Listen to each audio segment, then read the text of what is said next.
بسم الله الحمد لله والصلاة والسلام على رسول الله وعلى آله وأصحابه بفضل الله وعلينا عباد الله أما بعد فقد قال الله تعالى في القرآن العظيم والفرقان المجيد أعوذ بالله من الشيطان الرجيم بسم الله الرحمن الرحيم سبحانك لا علم لنا إلا ما علمتنا إنك أنت العليم الحكيم صدق الله العلي العظيم وقال رسول الله صلى الله عليه وسلم أسعد الناس بشفاعتي من قال لا إله إلا الله خالصا من قلبه وصدق رسوله النبي الكريم ونحن على ذلك من الشاهدين. கண்ணியத்திற்கும் பெருமதிப்பிற்கும் உரிய அல்லாஹ்வின் நல்லடியார்களே, பாசத்திற்குரிய தாய்மார்களே, அன்பிற்குரிய சகோதர சகோதரிகளே, அல்லாஹ்வினுடைய மாபெரும் கிருபையினால் தஃப்சீருல் குர்ஆனில் கரீம் தற்போது 119வது வாரத்தை அடைந்திருக்கிறது. இதுவரையிலும் சூரா பக்ராவினுடைய 238, 239 ஆகிய வசனங்கள் வரை உண்டான விரிவுரை விளக்கத்தை நாம் கடந்த வாரம் வரைக்கும் கேட்டு அறிந்து கொண்டோம். இந்த வாரம் சூரா பக்ராவினுடைய அதே 238, 239 வசனங்களுக்கு உண்டான 4ஆம் பகுதி விளக்க உரையை நாம் கேட்க இருக்கின்றோம். காரணம் என்னவென்று சொன்னால், அல்லாஹ் தஆலா அந்த 2 வசனங்களை பல்லாயிரக்கணக்கான தொழுகை சம்பந்தமான சட்டங்களை அதில் உள்ளடக்கி நமக்கு கூறி காட்டுகிறார்.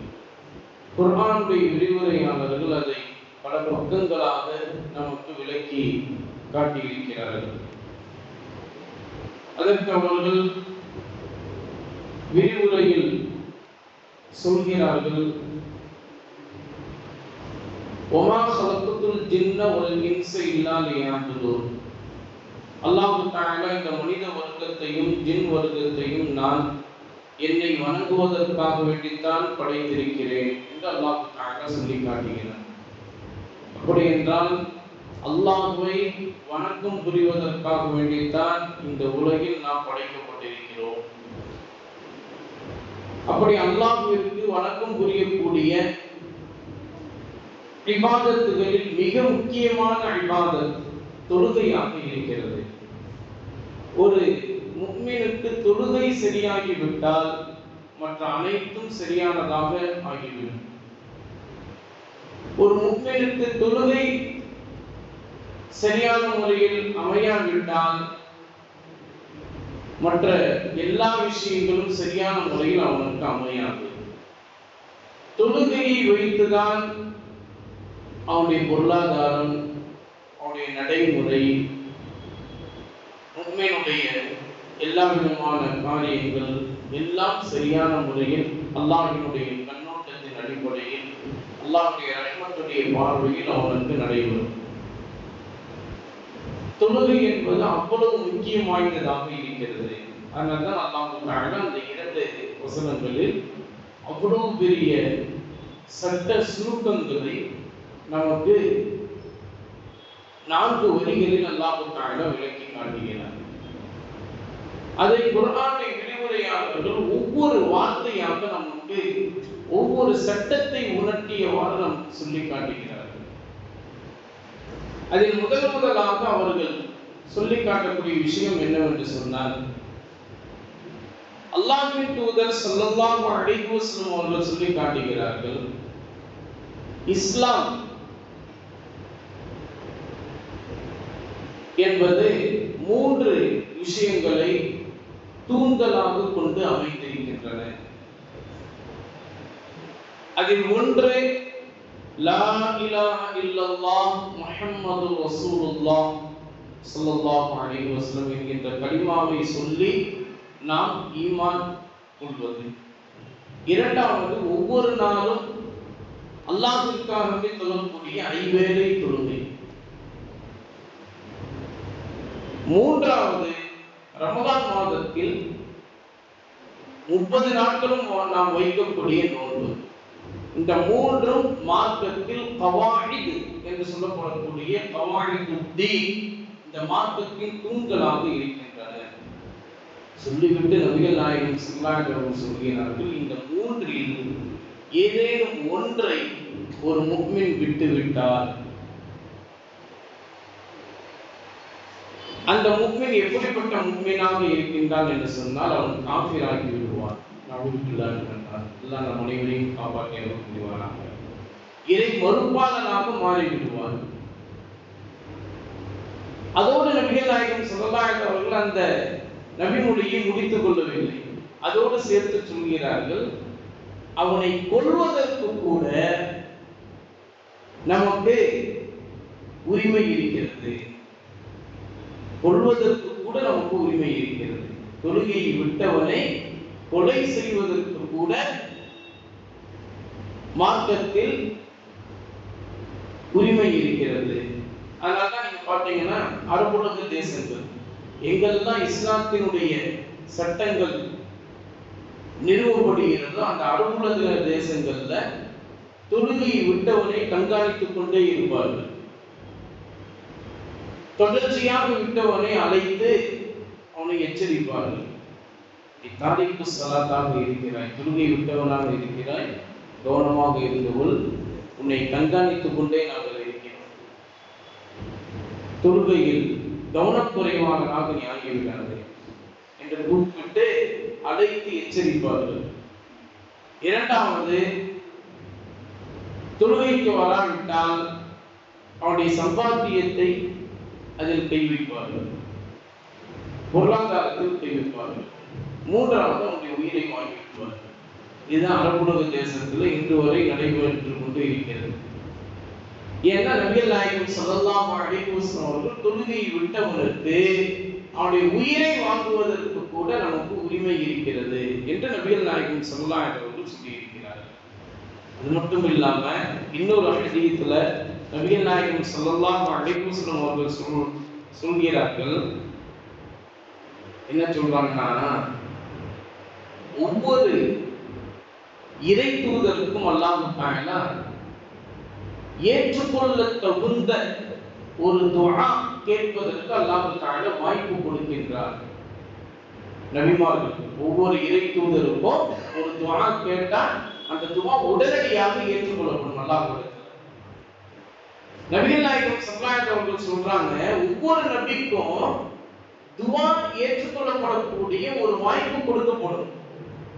அப்படி இந்த உலகத்தில் வந்த 1,24,000 நபிமார்கள் ரசூல்மார்கள் ஒவ்வொருவருக்குமே அந்த வாய்ப்பு தரப்பட்டது. எல்லோருமே அந்த வாய்ப்பை இந்த உலகத்திலேயே பயன்படுத்தி விட்டார்கள். ஆனா நான் மட்டும் அந்த வாய்ப்பை நாளை மறுமைக்காக வேண்டி நான் அதை ஒதுக்கி வைத்திருக்கிறேன். நாளை மறுமைக்காக நபிகள் நாயகம் ஸல்லல்லாஹு அலைஹி வஸல்லம் சொல்றாங்க, எவ்வளவு பெரிய அருட்கொடையாக நமக்கு அல்லாஹ்வின் மூலமாக நமக்கு அவர்கள் வழங்கப்பட்டு இருக்கிறார்கள் என்பதை இந்த நேரத்தில் நாம் யோசித்து பார்க்க வேண்டும். அதனால்தான் நபிகள் நாயகம் ஸல்லல்லாஹு அலைஹி வஸல்லம் அவர்களை பார்த்தா அல்லாஹ்வே சொல்கிறான், நபியே நாயகமே யா ரசூலல்லாஹ், நீங்க அகிலத்தார்களுக்கு அருட்கொடையாக அனுப்பப்பட்டிருக்கிறீர்கள். வமா அர்ஸல்னாக இல்லா ரஹ்மத்தன் லில் ஆலமீன் என்று அல்லாஹ் தஆலா சொல்லி பாராட்டுகிறார். நபிகள் நாயகம் ஸல்லல்லாஹு அலைஹி வஸல்லம் அவர்கள் சொல்றாங்க, ஒவ்வொரு நபிக்கும் ஏற்றுக்கொள்ளப்பட தகுந்த ஒரு துஆவினுடைய வாய்ப்பு கொடுக்கப்படும். அந்த வாய்ப்பை எல்லா நபிமார்களும் பயன்படுத்தி விட்டார்கள் இந்த உலகத்திலேயே. ஆனால் எனக்கு நான் மட்டும் அந்த வாய்ப்பை நாளை மறுமையில் பயன்படுத்துவதற்காக வேண்டி அதை நான் வைத்திருக்கிறேன். இன்ஷா அல்லாஹ் என்னுடைய உம்மத்தினருக்கு நாளை மறுமையில் அனைவருக்குமே என்னுடைய ஷஃபாஅத் உண்டு. ஆமீன் சொல்லுங்க. நபிகள் நாயகம் ஸல்லல்லாஹு அலைஹி வஸல்லம் சொல்லி தராங்க. ஆனா அந்த ஷஃபாஅத் யாருக்கு கிடைக்கும்? நபி அவர்கள் சொல்றாங்க, ஃபஹிய நாகிலத்துன் இன்ஷா அல்லாஹ் மன் மாத லா யுஷ்ரிகு பில்லாஹி ஷைஆ. அல்லாஹ்விற்கு இந்த உலகத்தில் யார் இணை வைக்கவில்லையோ, இணை வைக்காமல் ஈமானோடு வஃபாத்தாகின்றார்களோ அவர்கள் அனைவருக்குமே என்னுடைய ஷஃபாஅத் கிடைத்துவிடும். அல்லாஹ் தஆலா நம் அனைவருக்கும் அந்த ஷஃபாஅத் கிடைக்கக்கூடிய பாக்கியத்தை நம் அனைவருக்கும் தந்தல் புரிவானாக. நபிகள் நாயகம் ஸல்லல்லாஹு அவர்கள் சொல்லித் தராங்க, அல்லாஹ்வை யார் இணை வைக்காமல் ஈமான் சலாமத்தோடு மரணிக்கின்றார்களோ அவர்களுக்கு என்னுடைய ஷஃபாஅத் நாளை மறுமையில் உண்டு. இன்னொரு ஹதீஸ்ல நபிகள் நாயகம் ஸல்லல்லாஹு அலைஹி சொல்றாங்க, அஸ்அதுன் நாஸி பி ஷஃபாஅத்தி, என்னுடைய சிபாரிசில் மக்களிலேயே மிகவும் நேர்மையான சீதேவித்தனம் பெற்ற ஒரு நபர் யாருன்னு சொன்னா லா இலாஹ இல்லல்லாஹ் அப்படிங்கிற அந்த கலிமாவை தன்னுடைய உடற்பூர்வமாக மன தூய்மையோடு யார் சொல்கின்றார்களோ அவர்களுக்கு அந்த ஷஃபாஅத் கட்டாயமாக கிடைத்துவிடும் என்று சொல்கிறார்கள். அதனால நம்ம ஒவ்வொரு வாரம் வியாழக்கிழமை மக்ரிப் தொழுகைக்கு பிறகு திக்ர் மஜ்லிஸ் இருக்குது, எல்லாரும் கலந்துக்குங்க. அந்த திக்ர் மஜ்லிஸ்ல லா இலாஹ இல்லல்லாஹ் அப்படின்ற கலிமாவை நம்ம சொல்றோம், நீங்களும் ஞாபகத்தோடு சொல்லுங்க, நபியுடைய ஷஃபாஅத் கிடைக்கும் என்று நாம் அழைக்கின்றோம். ஆனா திக்ர் மஜ்லிஸ்ல யாராவது உட்கார்றீங்களா? ஒருத்தர் இருவரை தவிர எண்ணி பார்த்தா ஒரு 5 பேர் 6 பேரை தவிர மற்ற யாருமே இருக்கிறது இல்லை. ஏன் இந்த முகல்லால ஆளே இல்லையா? பள்ளிவாசலை சுற்றி யாருமே கிடையாதா? ஏதாவது ஒரு பிரச்சனை என்றால் வந்து விடுகிறீர்களே, பள்ளிவாசலுக்கு பள்ளிவாசல்ல லைட் எரியல, பள்ளிவாசல்ல ஃபேன் எரியல, பள்ளிவாசல்ல மோட்டர் ஓடல, தண்ணி வரல, எல்லா பிரச்சனைக்கும் 100 நபர்களுக்கு மேலே அப்படி குடும்பி நின்று கேள்வி கேட்கிறீர்கள். ஆனா பள்ளியில் நடக்கக்கூடிய ஒரு அமல் இருக்கு, வாங்க வந்து கலந்துக்கங்க, பயனடையுங்க. ஒவ்வொரு நாள் இஷா தொழுகைக்கு பிறகு உங்களுக்கு குர்ஆன் ஓதி தரோம், நாளை மறுமையில உங்களை நரகத்தை விட்டு நாங்க பாதுகாக்கிறோங்க, வாங்க. யாராவது வரீங்களா? வருதில்லையே. இதை ஒரு குறையாக நாம் நினைக்கின்றோமா? நினைக்கிறது இல்லை. ஆனா இதை எடுத்து சொன்னவங்களை குறையாக பார்க்கிறோம். அவர் இஷ்டத்துக்கு அவர் பாட்டு சொல்லிக்கிட்டே இருக்காரு, அவரை நீங்க கேட்க மாட்டீங்களா? கேள்வி. ஆனா நபிகள் நாயகம் ஸல்லல்லாஹு அலைஹி வஸல்லம் சொல்றாங்க, லா இலாஹ இல்லல்லாஹ் அப்படிங்கிற அந்த கலிமாவை ஹாலிஸன் மின் கல்பிஹி, தன்னுடைய உடற்பூர்வமாக யார் சொல்கின்றார்களோ அவர்கள் தான் அஸ்அதுன் நாஸி பி ஷஃபாஅத்தி, என்னுடைய சிபாரிசிற்கு மக்களிலேயே மிகவும் நேர்மையான சீதேவித்தனம் பெற்ற மனிதராக இருக்கிறார்கள் என்பதாக நபிகள் நாயகம் ஸல்லல்லாஹு அலைஹி வஸல்லம் சொல்லித் தருகிறார்கள். அப்படி என்றால் தொழுகை நமக்கு எவ்வளவு பெரிய ஒரு கடமையான ஒரு அமலாக இருக்கிறது. வாழ்க்கையோடு நாம் பொருத்தி பார்க்க வேண்டும். மருத்துவ ரீதியாக நாம் அதை பொருத்தி பார்க்க வேண்டும். இன்னைக்கு ஹாஸ்பிட்டல் வாழ்க்கையை விட்டு தவிர்ந்து இருப்பவர்கள் யாராவது இருக்கிறார்களா? மாத்திரை இல்லாமல் யாராவது இருக்கிறீர்களா? பாக்கெட்லேயே பணக்காசுகள் இருப்பதோடு மாத்திரைகளையும் சேர்த்தே நம்ம கொண்டு வந்துகிட்டு இருக்கோம் இல்லையா? ஹாஸ்பிட்டல் வாழ்க்கையை விட்டு யாருமே தவிர்த்து கொள்ள முடியாத ஒரு சூழலில் நாம் போய்கொண்டு இருக்கிறோம். அல்லாஹ் சொல்கிறான், நீங்கள் தொழுதால் உங்களுக்கு ஆரோக்கியம் கிடைக்கும், நீங்க தொழுதால் உங்களுக்கு மன நிம்மதி கிடைக்கும், நீங்க தொழுதீங்கன்னா உங்களுடைய பொருளாதாரத்தில் செழிப்பு உண்டாகும். அனைத்தும் தொழுகையின் அடிப்படையில் தான் உங்களுக்கு கொடுக்கப்படுகிறது. அதனால்தான் அல்லாஹ் தஆலா அந்த சூரா பக்ராவுடைய 238 239வது வசனத்தில் அல்லாஹ் தஆலா சொல்லி காட்டுகிறான், தொழுகையில் ஹாஃபிது அலஸ் ஸலவாத்தி வஸ்ஸலாத்துல் உஸ்தா, ஐவேளை தொழுகையிலும் பேணுதலாக கவனமாக நீங்கள் தொழுது வாருங்கள், நடுத்தொழுகையில் நீங்கள் கவனமாக தொழுது வாருங்கள், வகூமு லில்லாஹி கானிதீன், அல்லாஹ்விற்காக வேண்டி நீங்கள் பணிந்து நிற்கின்ற போது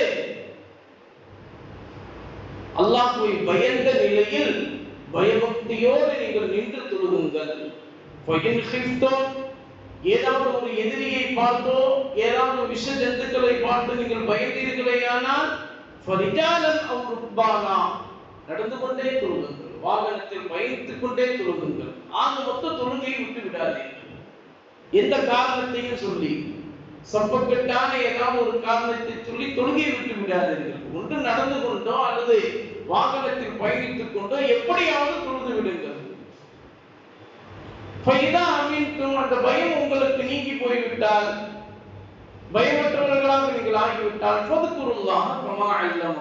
அல்லாஹ் உங்களுக்கு எப்படி அந்த தொழுகையை தொழ வேண்டும் என்று உங்களுக்கு கற்றுத்தந்தானோ அதுபோல அல்லாஹ்வை நீங்கள் நினைவு கூறுங்கள். மாலம் தக்கூனு தஅலமூன், நீங்கள் அறியாமல் இருக்கின்ற அந்த காலகட்டத்தில் எப்படி தொழ வேண்டும் என்று உங்களுக்கு அறிவித்து தந்தானோ அதுபோல நீங்கள் அல்லாஹ்வை நினைத்து நீங்கள் தொழுகுங்கள் என்பதாக அல்லாஹ் தஆலா அந்த 2 வசனங்களில் கூறி காட்டுகிறார்.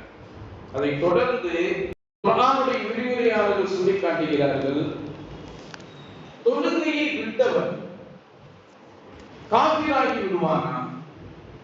இது ஒரு சர்ச்சை. மார்க்க சட்ட வல்லுநர்களிடத்தில் தொழுகையை விட்டவர் காஃபிரா, அவர் முஸ்லிமா, அவருக்கு அவருடைய விஷயத்தில் என்ன தீர்வு, மார்க்கம் என்ன தீர்வு சொல்கிறது? குர்ஆன் ஹதீஸுடைய வெளிச்சத்தில் சொல்லி காட்டுகிறார்கள், பெரும்பாலான இமாம்கள் 97% இமாம்கள் சொல்றாங்க தொழுகையை விட்டவர் காஃபிர் அல்ல, அவர் முஸ்லிம் தான், ஆனால் குஃப்ரின் பக்கம் நெருங்கி இருக்கிறார், இறைமறுப்பின் பக்கம் நெருங்கி இருக்கிறார். அப்படின்னா என்ன அர்த்தம்? விளிம்புல நிக்கிறார். கொஞ்சம் தொழுகையை விட்டதை அப்படியே விட்டுட்டே வந்தாருன்னா நரகத்தில் விழுந்துருவார். அந்த மாதிரி விளிம்புல நிக்கிறார், ஆனா ஒரு முஸ்லிம் தான். அதனாலதான் அந்த உருதுகாரங்க அடிக்கடி சொல்லுவாங்க, நீ எப்படிப்பட்ட முஸ்லிம் தெரியுமா? நமாசி முஸ்லிம், நானு கைர நமாசி முஸ்லிம் அப்படின்னு சொல்லுவோம். கைர நமாசி முஸ்லிம்னா இவர் தொழுகாத முஸ்லிமே, நமாசி முஸ்லிம்னா நீ தொழுகையுள்ள முஸ்லிம் அப்படின்னு அர்த்தம். உருதுகாரங்க அப்படி ஒரு பிரிவினை இருக்கிறது.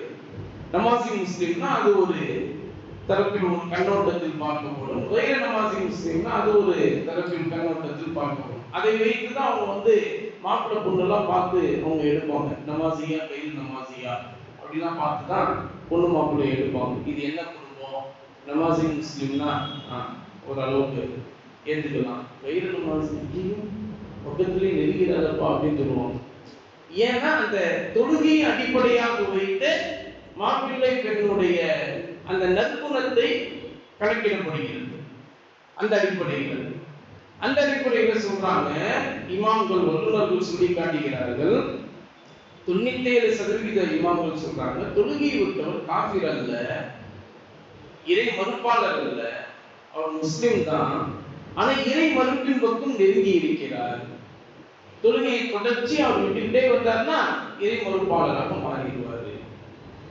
இதுல 3% இமாம்கள், அந்த 3% இமாம்கள்ல எல்லோராலும் உலகத்தார்களால் கொண்டாடப்படக்கூடிய 4 இமாம்கள் ஒரு இமாமான இமாம் அஹ்மத் இப்னு ஹம்பல் ரஹ்மத்துல்லாஹி அலைஹி அவர்கள் மட்டும் சொல்றாங்க தொழுகையை விட்டவர் காஃபிர், தொழுகையை விட்டவர் காஃபிர் அப்படின்னு சொல்றாங்க. அதுக்கு மாற்று கருத்துக்கு இடமே இல்லை, தொழுகையை விட்டவர் காஃபிர். ஏன்னா நபிகள் நாயகம் ஸல்லல்லாஹு அலைஹி வஸல்லம் அவர்களே தங்களுடைய நபி மொழியில் தெளிவாக சொல்லி காட்டிவிட்டார்கள், ஒரு முஃமின் ஒரு காஃபிர், ஒரு இறை நம்பிக்கையாளர் ஒரு இறை மறுப்பாளர், இருவருக்கும் இடையே வித்தியாசம் என்ன தெரியுமா? தொழுகை தான். அவர் தொழுதார்னா முஃமின், அவர் தொழுகை இல்லைன்னா அவர் காஃபிர். இது நபிகள் நாயகம் ஸல்லல்லாஹு அலைஹி வஸல்லம் அவர்களுடைய முபாரக்கான நாவு மூலமாகவே சொல்லப்பட்ட நபிமொழி. அப்ப அந்த வகையில் தொழுகையை விட்டவர் காஃபிர் அப்படி அஹ்மத் இப்னு ஹம்பல் ரஹ்மத்துல்லாஹி அவர்கள் சொல்லி காட்டுகிறார்கள்.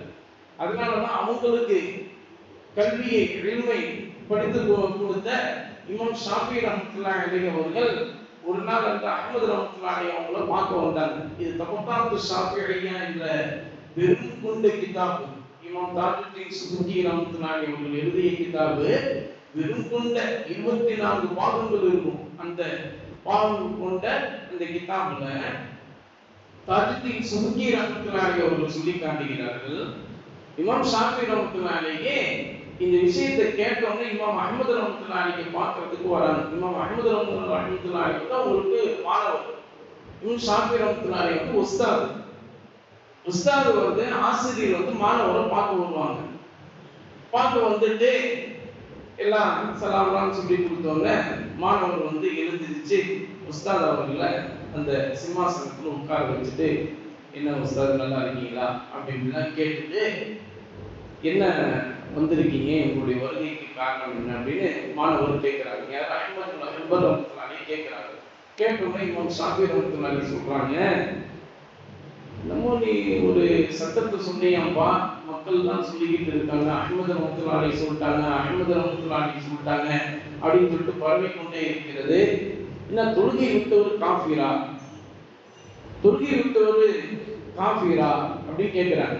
கேட்ட உடனே அப்ப அஹ்மது ரஹ்மத்துல்லாஹி சொல்றாங்க, ஆமா தொழுகை விட்டவர் காஃபிர் தான். அப்படியா? அவர் தொழுகையை விட்டவர் காஃபிர் என்றால் அவர் எப்படி முஸ்லிமாக இருப்பாரு அப்படின்னு இமாம் ஷாஃபி ரஹ்மத்துல்லாஹி கேட்கிறாங்க. கேட்ட உடனே அஹ்மது ரஹ்மத்துல்லாஹி சொல்றாங்க, தொழுகை விட்டவர் காஃபிர், ஆனா அவர் வந்து லா இலாஹ இல்லல்லாஹ் முஹம்மது ரசூலுல்லாஹ் ஸல்லல்லாஹு அலைஹி வஸல்லம் என்கின்ற கலிமா தய்யிபாவை அவர் சொல்லிவிட்டால் அவர் முஸ்லிமாக மாறிவிடுவார், அவர் முஸ்லிமாக மாறிவிடுவார் அப்படிங்கிற மாதிரி சொல்றாங்க. சொன்ன உடனே இமாம் ஷாஃபி ரஹ்மத்துல்லாஹி அலைஹி மாணவருக்கு புரிய வைக்க வேண்டும் என்பதற்காக வேண்டி அடுத்து கேட்டாங்க, சரிப்பா லா இலாஹ இல்லல்லாஹ் முஹம்மது ரசூலுல்லாஹ் என்ற கலிமா தய்யிபாவை சொன்னால் அவர் முஸ்லிம் தானே? ஆமா முஸ்லிம் தான். அப்ப அந்த சொல்லுல அவர் உறுதியாக இருக்கும்போது அவர் தொழுகையை விடக்கூடிய ஒரு மனிதராக இருக்கிறார். இப்ப நீங்க அவரை எப்படி காஃபிர்னு சொல்ல முடியும்? அவர் முஸ்லிம் தானே? இல்ல, ஒரு காஃபிர் தான். எப்படி சொல்றீங்க? அவர் தொழுதாதான் முஸ்லிமாக ஆகின்றார், அவர் தொழுதாதான் முஸ்லிமாக ஆகின்றார். அப்போ தொழுகை இருந்தாதான் முஸ்லிம், தொழுகை இல்லைன்னா முஸ்லிம் இல்லை, காஃபிர். அப்படிதானே நீங்க சொல்ற? ஆமா அப்படிதான் நான் சொல்றேன். அப்படி என்றால் ஒரு காஃபிர் தொழுகக்கூடிய தொழுகை என்றைக்குமே சிஹத்தாக ஆகாது. ஸலாத்துல் காஃபிரி லா தஸீஹ், என்றைக்குமே சிஹத்தாக ஆகாது. நம்மளாம் கொஞ்ச நாட்களுக்கு முன்னாடி அந்த ரமலானுடைய அந்த நோன்பு திறப்பு நிகழ்ச்சியில ஒரு நடிகர் ஒன்று தொழுதாரு, அந்த தொழுகையெல்லாம் இமாம்கள்லாம் நடத்துனாங்க அப்படின்ற மாதிரிலாம் ஒரு சர்ச்சை ஓடிக்கொண்டே இருந்தது வலைதளங்கள்ல, இல்லையா? அந்த தொழுகை கூடுமா? கூட. ஸலாத்துல் காஃபிரி லா தஸீஹ். இமாம் ஷாஃபி ரஹ்மத்துல்லாஹி அலைஹி சொல்றாங்க, ஒரு காஃபிர் தொழுத தொழுகை கூடாது. ஒரு காஃபிர் தொழுத தொழுகை கூடாது அப்படின்னு இருக்கும்போது அவர் எப்படிப்பா முஸ்லிமாக இருக்க முடியும்? அவர் எப்படி முஸ்லிமாக இருக்க முடியும்? முஸ்லிமாக இருந்தா தான் அவர் தொழுத தொழுகை கூடும், இல்லை என்றால் அவர் தொழுத தொழுகை கூடாது. அப்போ உன்னுடைய சொல் வந்து தவறு, அதை நீ திருத்திக் கொள். ஏனென்று சொன்னால் லா இலாஹ இல்லல்லாஹ் முஹம்மது ரசூலுல்லாஹ் என்ற கலிமாவை உளப்பூர்வமாக ஒருவர் சொல்லிவிட்டாலே அவர் முஸ்லிம் தான். அவருக்கு தொழுகை இல்லைன்னா அவர் பரிபூர்ணமான முஸ்லிம் அல்ல. அவர் என்ன முஸ்லிம்? அவரு குறையுள்ள முஸ்லிம், குறையுள்ள முஸ்லிம். ஏன்னா ஒரு முஸ்லிம் என்ற வார்த்தைக்கு தகுதியானது தொழுகை தான். அந்த தொழுகையே அவரிடத்தில் இல்லை என்ற போது அப்போ ஒரு பரிபூர்ணமான முஸ்லிமாக ஆக மாட்டாரு. அப்படின்னு தான் நீங்க சொல்லணுமே தவிர தொழுகை இல்லைன்னா காஃபிர் அப்படி நீங்க சொல்லிவிடக் கூடாது. அந்த சொல்லு வந்து தவறு அப்படின்னு சொன்னோன்னே இமாம் அஹ்மது ரஹ்மத்துல்லாஹி அவர்கள் அதை புரிந்து கொண்டு ஏற்றுக்கொண்டார்கள் என்பதாக அந்த வரலாற்று ஏடுகளிலே பதிவு செய்யப்பட்டிருக்கிறது. அப்போ ஆக மொத்தம் தொழுகை இல்லாதவர் காஃபிர் அல்ல, ஆனால் இறைவனுப்பின் பக்கம் நெருங்கி இருக்கிறார். அப்படியே அவருடைய வாழ்க்கை ஃபுல்லா தொழுகை இல்லாமலே அவர் போயிட்டார். கடைசி அவர்களுடைய வஃபாத்துடைய சமயத்துல இவர் காஃபிர் என்று அவருடைய அமலுடைய ஏடுகளில் எழுதப்பட்டுவிடும். இதுதான் அதனுடைய அர்த்தம் என்று சொல்லி இமாம் ஷாஃபி ரஹ்மத்துல்லாஹி அலைஹி அவர்கள் சொல்லி காட்டுகிறார். அந்த அடிப்படையில இமாம்கள் வல்லுநர்கள் சொல்லி காட்டுகிறார்கள், யார் தொழுகுவது கடமை? தொழுகை யாருக்கு கடமை? அப்படின்னா முதல்ல தொழுகை கடமையாகுவதற்கு முதலாவது லா இலாஹ இல்லல்லாஹ் முஹம்மது ரசூலுல்லாஹ் என்ற கலிமாவை சொல்லிய முஸ்லீமாக இருக்க வேண்டும். அப்பதான் அவருக்கு கடமை. அப்போ காஃபிருக்கு தொழுகை கடமையா? கடமை. ஒரு முஸ்லிக்கிற்கு தொழுகை கடமையா? கடமை இல்லை. அவர் எப்போ லா இலாஹ இல்லல்லாஹ் முஹம்மது ரசூலுல்லாஹ் ஸல்லல்லாஹு அலைஹி வஸல்லம் என்ற கலிமாவை உளப்பூர்வமாக ஏற்று நாவால் சொல்லி உள்ளத்தால் நம்பி அமல்களால் வெளிப்படுத்தி அதை அவர் செயல்படுத்தி காட்டுகிறாரா, அப்பதான் அவர் தொழுகை அவருக்கு கடமையாக ஆகின்றது.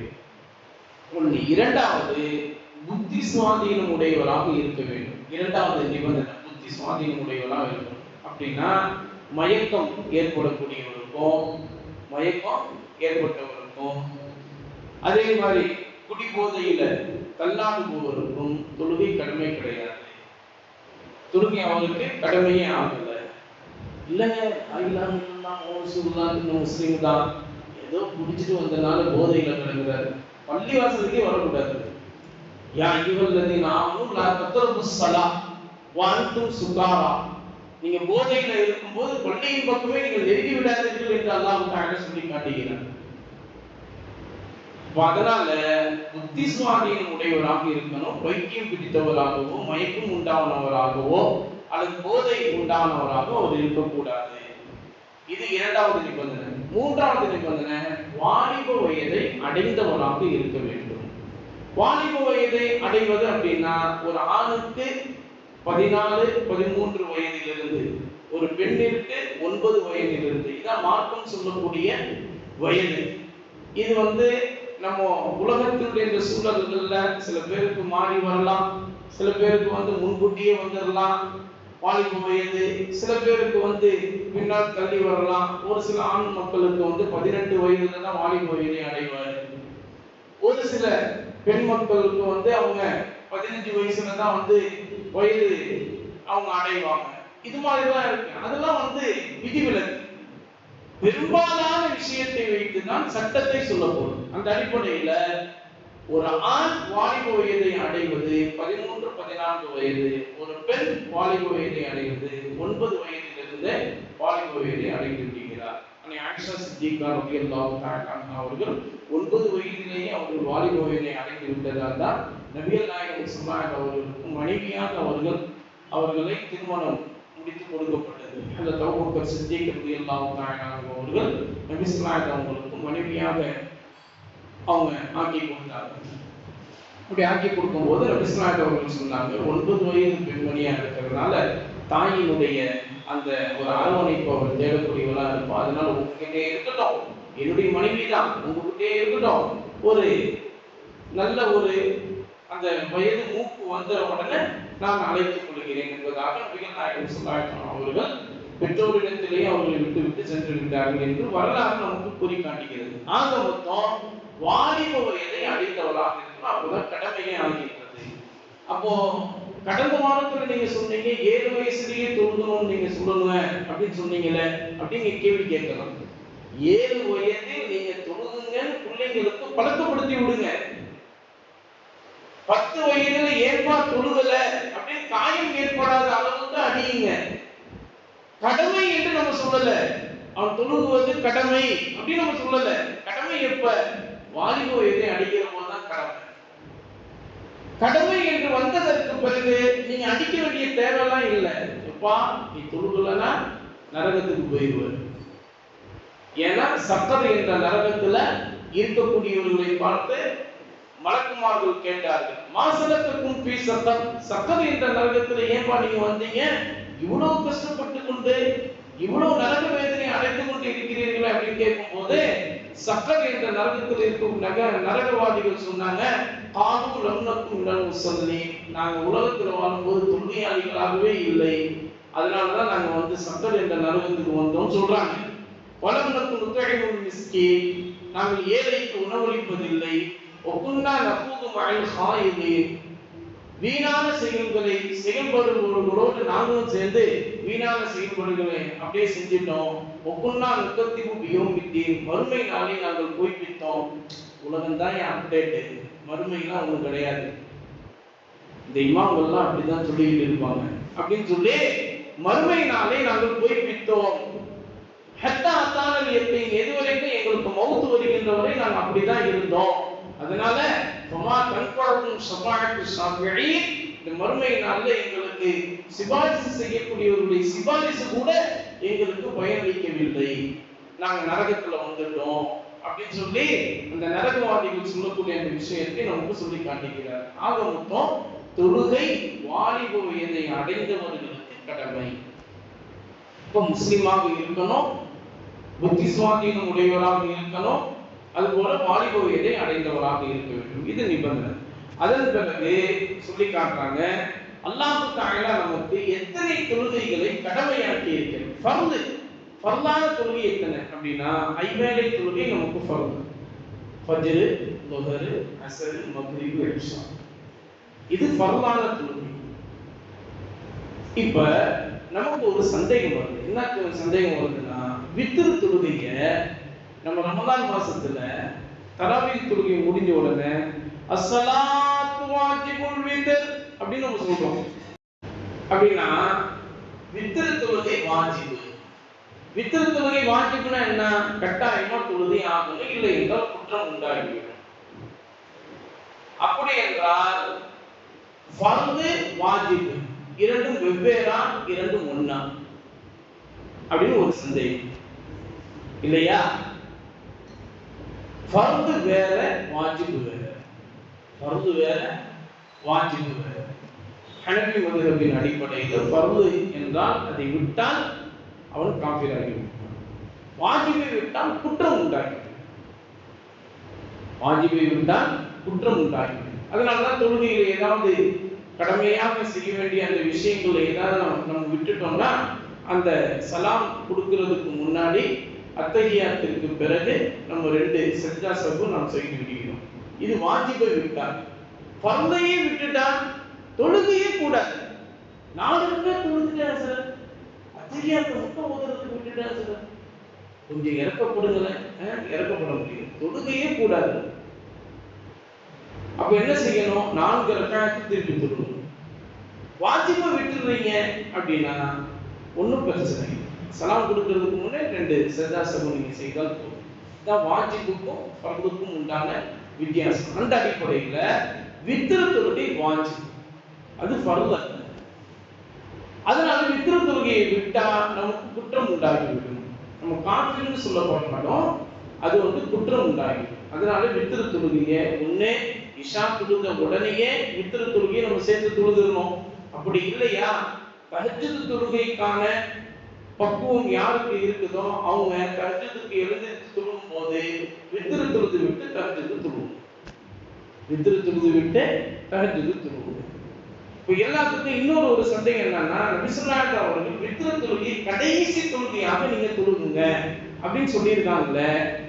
நீங்க இஷா தொழுகைக்கு பிறகு நீங்க வித்ர் தொழுகையை தொழுதுறீங்க, தஹஜ்ஜுடைய தொழுகையை எழுந்திருச்சு தொழுகிறீங்களே, அப்ப எப்படி?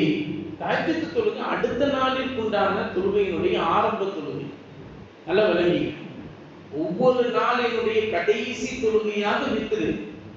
அதனாலதான் இஷாவுக்கு பிறகு நீங்க தொழுதுருங்க அப்படின்றோம். அப்படி இல்லாட்டி தஹஜ்ஜுத் தொழுகிறதுக்கு முன்னாடி வித்ர தொழுதுட்டு அந்த நாளுக்கு உண்டான அந்த கடமையை முடிச்சுட்டு அதுக்கப்புறம் தஹஜ்ஜுத் தொழுவுங்க அப்படின்னு நம்ம சொல்றோம். அது அடுத்த தஹஜ்ஜுத் தொழுகை என்பது அடுத்த நாளிற்கு உண்டான ஆரம்ப தொழுகை இல்லையா? பாக மொத்தம் நமக்கு ஃபர்லான தொழுகை என்பது 5 தான், வாஜிபான தொழுகை வித்ரு. இதுல ஷாஃபி மذஹபின் அடிப்படையில் வித்ர் தொழுகை சுன்னத்து முஅக்கதா என்று சொல்லுவாங்க. சுன்னத்து முஅக்கதானா சுன்னத்தான நடைமுறைகளிலேயே நமக்கு பிரத்யேகமாக செய்ய வேண்டிய சுன்னத்தான தொழுகை, இதுதான் வித்ர் தொழுகை அப்படின்னு. அப்ப ஆக மொத்தம் ஷாஃபி மذஹபின் அடிப்படையிலும் சரி, ஹனஃபி மذஹபின் அடிப்படையிலும் சரி, வித்ர் தொழுகை நமக்கு வாஜிபாக இருக்கிறது என்பதை புரிந்து கொள்ள வேண்டும். அப்ப அந்த அடிப்படையில தான் ஹனஃபி மذஹபின் அடிப்படையில வித்ர் தொழுகையில குனூத் ஓதுவோம். வித்ர் தொழுகையில டெய்லி நம்ம குனூத் ஓதுவோம். ஆனா ஷாஃபி மذஹபின் அடிப்படையில வித்ர் தொழுகையில குனூத்னு சொன்னா அது ரமலான் மாதத்தினுடைய 16வது பிறையிலிருந்து 30வது பிறை வரைக்கும் நம்ம தொழுகின்ற ஜமாஅத்தாக தொழுகின்ற அந்த தொழுகையில மட்டும்தான் வித்ர் தொழுகையில நம்ம குனூத் ஓதுவோம். இது அல்லாம ஷாஃபிஈ மذஹபின் அடிப்படையில் ஒவ்வொரு நாளும் சுபஹ் தொழுகையில இரண்டாவது ரக்அத்தில் ருக்குவிற்கு பிறகு நம்ம குனூத் ஓதி ஆக வேண்டும். ஹனஃபி மذஹபின் அடிப்படையில் குனூத் ஓத தேவையில்லை. அதனால தான் ஷாஃபிஈ குனூத் வேற, ஹனஃபி குனூத் வேற அப்படின்னு நம்ம அதுல மார்க்க சட்ட வல்லுநர்கள் நமக்கு சொல்லி காட்டுகிறார்கள். சரி, அது ஒரு குணம் இருக்கட்டும். ஆக மொத்தம் நமக்கு முக்கியமான விஷயமாக நாம் கவனிக்க வேண்டியது என்னன்னா, தொழுகை ஃபர்லான தொழுகைக்கு என்று நேரம் நமக்கு குறிப்பிடப்பட்டிருக்கிறது. இன்ன ஸலாத்த கானத் அலல் முஃமினீன கிதாபும் மௌகூதா. தொழுகை என்பது நமக்கு நேரங்களின் அடிப்படையில் தான் நமக்கு முஃமின்களின் மீது கடமையாக்கப்பட்டிருக்கிறது. அதனால யார் வேண்டுமானாலும் எப்போது வேண்டுமானாலும் எந்த தொழுகையாவது நீங்க தொழுது கொள்ளுங்க அப்படின்னு மார்க்க நமக்கு சொல்லி தரல. இப்போ ஒரு சில பேர் வேலை அதிகமா இருக்கிறது, வேலை சுமை அதிகமா இருக்கு, நான் காலையிலேயே வேலைக்கு போயிடுறேன், நைட்டு தான் வரேன், நைட்டு 5 வேலை தொழுகையும் சேர்த்து ஒரே நேரத்தில் அடிச்சிடுறேன் நான் அப்படின்னு சில பேர். ஒரு சில பேர் இந்த வேலைக்கு விட்டுட்டேன் நான், அவ்வளவுதான், அது எதுவுமே கிடைக்காது, இந்த வேலைக்கு இப்ப நான் செஞ்சாதான் அது ஏதாவது ஒண்ணு கிடைக்கும், அதனால தொழுகையை நான் ஒதுக்கி வச்சிருக்கேன் அப்படின்னு நம்ம என்ன செஞ்சிடறோம். ஒரு சில பேர் அப்படி நம்ம சொல்லிக் கொண்டு வருகிறோம். அது இந்த கால சூழ்நிலையில அதை தெளிவாகவே செய்யப்படுகிறது. ஆனா நம்மை படைத்த அல்லாஹ் நம்மை விட பெரிய அறிவாளி. நம்மை படைத்த அல்லாஹ் நம்மை விட பெரிய அறிவாளி. அதை நம்ம முதல்ல விளங்கிக்கணும். அல்லாஹ் தான் நம்மளை படைச்சான், அல்லாஹ் தான் நமக்கு ரிஸ்க தரான், அல்லாஹ் தான் நமக்கு பொருளாதார விசாலத்தை ஏற்படுத்தி தரான். அப்படிங்கும் போது நீங்க உங்களுடைய ரிஸ்க்கு இப்படி செஞ்சாதான் கிடைக்கும், இல்லைன்னா கிடைக்காது அப்படி நீங்க நினைக்கிறீங்க பாருங்க, அது மிகப்பெரிய தவறு, அது மிகப்பெரிய பாவமும் உண்டாகும். அல்லாஹ் எப்படி வேணுமானாலும் ரிஸ்க்கு தருவோம். வயசுக்கும் நகைத்துலா எத்தசி, நீங்கள் அறியாத புறத்திலிருந்து அல்லாஹ் தஆலா ரிஸ்க்கு தந்து விடுவான். அதனால ரிஸ்க்கு நீங்க இப்படி செஞ்சாதான் வரும், இப்படி செய்யலதான் வராது அப்படி நீங்களாகவே உங்களுக்கு ஒரு பக்குவத்தை ஏற்படுத்தி கொள்கிறீர்களோ அது மிகப்பெரிய தவறு. அதனால ஃபர்லான தொழுகைக்கு நமக்கு 2 நேரம் கொடுக்கப்பட்டிருக்கு. ஒண்ணு அவ்வலுல் வக்த் என்ற ஆரம்ப நேரம், இன்னொன்னு ஆகிருல் வக்த் என்ற கடைசி நேரம். அல்லாஹ்வின் தூதர் ஸல்லல்லாஹு அலைஹி வஸல்லம் அவருடைய உம்மத்தி முஹம்மது ஆகிய நமக்கு அல்லாஹ்வுடைய தரப்பில் இருந்து சலுகை தரப்பட்டது. உங்களுக்கு ஆரம்ப நேரத்துல தான் தொழணுமா? ஷாஃபிஈ மذஹபின் படி ஷாஃபிஈ முஸல்லால இருக்கக்கூடிய ஷாஃபிஈ பள்ளிவாசல்ல நீங்க போய் ஆரம்ப நேரத்திலே தொழுதுங்க. இல்ல எனக்கு கடைசி நேரத்துல தான் தொழ முடியும் அப்படின்னா ஹனஃபி முஸல்லால ஹனஃபி மذஹபின் படியில தொழப்படக்கூடிய ஹனஃபி பள்ளிவாசல்ல போய் தொழுது. அதனால தான் பாருங்க, ஹனஃபி பள்ளிவாசலுக்கும் ஷாஃபிஈ பள்ளிவாசலுக்கும் அந்த நேரத்தினுடைய அடிப்படையில் நீங்க பாத்தீங்கன்னா நம்ம 1 மணிக்கு லொஹர் தொழுகிறோம், அங்க பாத்தீங்கன்னா 1:30, ஒரு சில இடத்துல 2, ஒரு சில இடத்துல 2:30. இன்னைக்கு வரைக்கும் வேலூர் மதரசால எங்களுக்கு 2:15 மணிக்கு தான் லொஹர் தொழுது மாணவர்களுக்கு. ஏன்னா 12 மணிக்கு பாடம் முடியும், பாடம் முடிஞ்ச உடனே சாப்பாடு 1:15 வரைக்கும், 1:15 இருந்து 2:15 வரைக்கும் தூக்கத்துக்கு, மதிய தூக்கத்துக்கு விட்டுருவாங்க. ஏன்னா கஞ்சத்திலேயே எழுப்பி விட்டுறதுனால ஆனா மதிய தூக்கத்துக்கு விட்டுருவாங்க. 2:15க்கு உடனே ஜமாத் தொழுகை, லொஹர் தொழுகை. 2:15 இருந்து 2:30க்கு முடிஞ்சோம்னா உடனே பாடத்துக்கு எல்லா பிள்ளைங்களும் வந்துருவாங்க. இப்படி லொஹர் தொழுகையை இப்படி வைக்கப்பட்டிருக்கு. இதே மாதிரி அசர் தொழுகை 3:45 இருந்து 4 மணிக்குள்ள ஷாஃபிஈ மذஹபின் அடிப்படையில் தொழ வச்சிருவாங்க. ஷாஃபிஈ மذஹப் பள்ளிவாசல்ல. ஹனஃபி மذஹப் பள்ளிவாசல்ல 4:45 இருந்து 5 மணி அசர் தொழுகை. மக்ரிப் மட்டும் எல்லா பள்ளிவாசல்லையும் வாங்கு சொன்ன உடனேயே தொழ வைக்கப்பட்டிருக்கும். ஏன்னா மக்ரிப் தொழுகைக்கு அப்படி நேரம் கொடுக்க முடியாது, ரொம்ப நேரம் இழுக்க முடியாது. அவ்வளவு வக்து, ஆகிர் வக்து, ஆரம்ப நேரம் கடைசி நேரம் என்று மக்ரிப் தொழுகையினுடைய நேரத்துல இருக்குது. ஆனால் ரொம்ப நேரம் மற்ற தொழுகைக்கு கொடுக்கிற மாதிரி மக்ரிப் தொழுகைக்கு கொடுக்க முடியாது. அதனாலதான் நீங்க பாத்தீங்கன்னா எல்லா பள்ளிவாசலுமே நேரத்தினுடைய போர்ட்ல வாங்கு சொல்ற டைம் மட்டும் தான் போட்டிருப்பாங்க. இகாமத் சொல்ற டைம் உடைய இடத்துல உடன் அப்படின்னு போட்டிருப்பாங்க. நம்ம பள்ளிவாசல்ல மட்டும் தான் பாருங்க, இகாமத் சொல்ற இடத்துலயும் ஒரு டைம் போட்டு வச்சிருக்கோம், வாங்கு சொல்ற இடத்துலயும் ஒரு டைம் போட்டு வச்சிருக்கோம். அப்படி இருக்க கூடாது. எல்லா பள்ளிவாசல்லையுமே வாங்க சொல்ற டைம் இது, அவ்வளவுதான். வாங்க சொன்ன உடனேயே இகாமத், அதான் உடன் அப்படின்னு போட்டிருப்பாங்க எல்லா பிளேஸ்லயும். ஏன் காரணம் என்ன? மக்ரிப் தொழுகைக்கு உண்டான நேரம் என்ன அப்படின்னு கேட்டா, ஒரு மனிதர் ஒரு முஃமின் குழு செய்து கிப்லாவை முன்னோக்கி அவர் வந்து தொழுகிறதுக்காக வேண்டிய ஆடைகள்லாம் அணிந்து 5 ரக்காயத்து தொழுகை தொழுவதற்கு எவ்வளவு நேரம் அவருக்கு உண்டாகும்? உடு செய்வது, ஆடை அணிவது, 5 ரக்காயத் தொழுவது, இதுக்கு உண்டான நேரம் எவ்வளவோ அதுதான் மக்ரிப் தொழுகையினுடைய நேரம். இதை வந்து கணக்கிட்டு மார்க்க சட்ட வல்லுநர்கள் கணக்கிட்டு சொல்றாங்க 10 நிமிடத்திலிருந்து 15 நிமிடம் வரை. 10 நிமிடத்திலிருந்து 15 நிமிடம். அப்போ பாங்கு சொன்னதிலிருந்து 15 நிமிடத்திற்குள்ளாக மக்ரிப் தொழுகையை முடித்து விட வேண்டும். இதுதான் மக்ரிப் தொழுகைக்கான நேரம். அதே மாதிரி இஷா தொழுகையினுடைய ஆரம்ப நேரத்தில் நம்ம தொழுதுறோம்.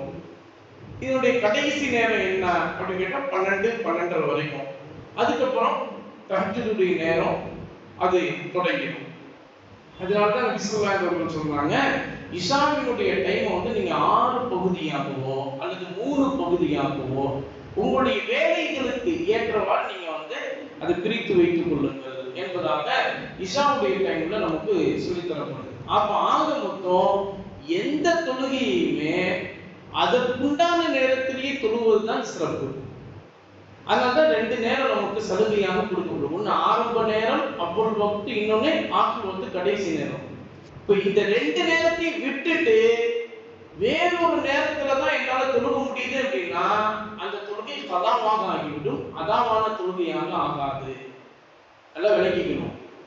ஒரு சில பேர் நம்ம பள்ளிவாசல்லையே மக்ரிப் தொழுகைக்கு நம்ம இறங்கும் போது அப்ப நான் வந்து அசர் தொழுவல, வேலையில இருந்துட்டேன், இப்ப அசர் தொழுவலாமா அப்படின்னு கேட்கிறாங்க.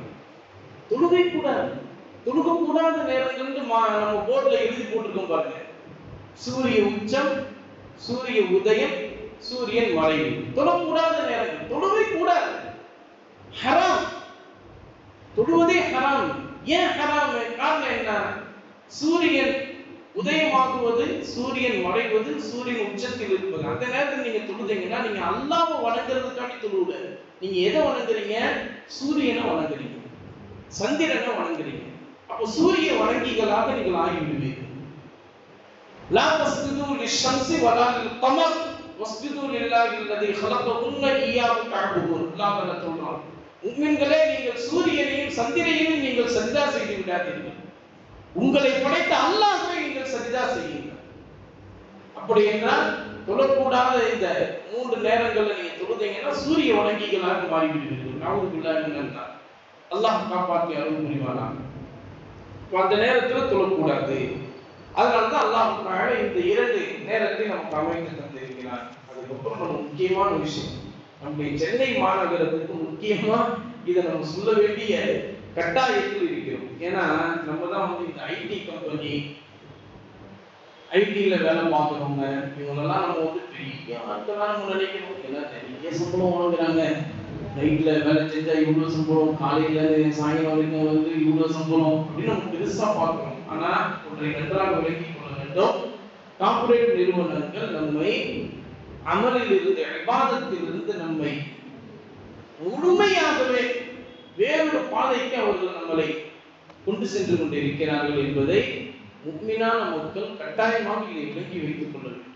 அல்லாஹ் தஆலா ஃபஜ்ர் தொழுகையினுடைய அந்த நேரத்தில் தான், சுபுஹ் தொழுகையினுடைய அந்த நேரத்தில் தான் அல்லாஹ் தஆலா நமக்கு பரக்கத்தை வைத்திருக்கிறார்.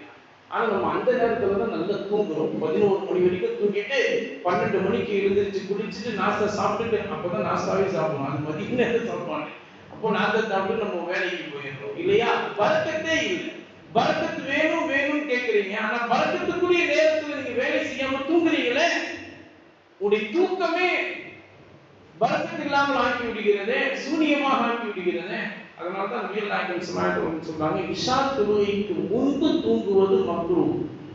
அதே போல இஷா தொழுகைக்கு பிறகு பேசுவது, ராக்கதை பேசுவது, இதுல எல்லாமே அடங்கிடும். ஐடில வேலை பார்க்கணும், எல்லாம் கம்ப்யூட்டருக்கு முன்னாடி நின்றுகிட்டே இருப்பான், கம்ப்யூட்டருக்கு முன்னாடி முடிச்சுக்கிட்டே இருப்பான். அவன் போய் பார்த்தா, அப்பா கப்பல்ல எழுதிட்டு வந்த மாதிரி இருக்கும். பேதிச்சிருக்கோம். என்னடா ஐடி கம்பெனில வேலை பார்க்குறது, என்னடா ஐடி கம்பெனில பைத்தியம் பிடிச்சிடும். தூக்கமே இல்லை என்றால் பைத்தியம் பிடித்து விடும் இல்லையா? அதனால்தான் நபிகள் நாயகம் சொன்னார்கள், இஷா தொழுகைக்கு முன்பு தூங்குவது மக்ரூஹ், இஷா தொழுகைக்கு பிறகு ராக்கதை பேசுவது என்பது மக்ரூஹ். இந்த ரெண்டுமே நமக்கு தடை செய்யப்பட்டிருக்கிறது.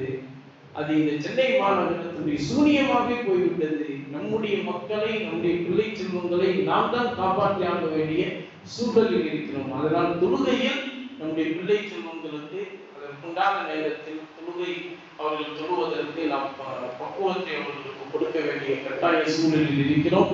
அப்போதுதான் சிறந்த தலைமுறையை உருவாக்குவதற்கு நம்மால் அதை நிகழ்ச்சிக்க முடியும். அல்லாஹ் தஆலா அதிலே நம் அனைவருக்கும் ஈருலக வெற்றியை தந்தல் புரிவானாக. கேட்டதன்படி வாழ்நாள் முழுவதிலும் அமல் செய்யக்கூடிய தௌஃபீக்கை அல்லாஹ் நம் அனைவருக்கும் தந்தல்